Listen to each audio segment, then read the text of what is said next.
আসলে সকলেরই কর্মঘণ্টা আছে। কর্মঘণ্টা পুলিশের নাই আর আমার নাই। এটা ঠিক।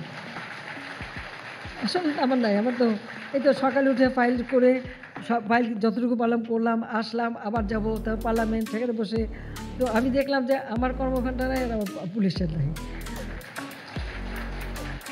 আমি জানি যে আমরা সকলের জন্য আমরা সরকারে আসার পরে প্রত্যেকের জন্য শান্তি বিনোদনের ব্যবস্থা নিয়েছি।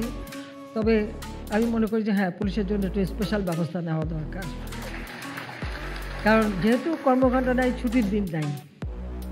তো সেগুলি হিসেব করেই অন্য সকলের যেমন একটা কাজের টাইম আছে, যদিও অবশ্য আমার সাথে যারা কাজ করে কারোই কাজের টাইম থাকে না, সবাইকে কাজ করতে হয়। তো তারপরেও আমি বলব যে পুলিশ সারাক্ষণ একটা টেনশন, মানুষের পাশে থাকা সবসময়। তো সেখানে আমি মনে করি যে তাদের জন্য একটু বিশেষ। তবে যে পয়েন্টগুলি এসছে আমি আর এখানে মন্তব্য করতে চাই না, আমি নিচ্ছি। এটা নিয়ে আলোচনা করে যেগুলি আমাদের এক্ষুনি করা সম্ভব করে দেবো আর বাকিগুলি ধীরে, ধীরে আমরা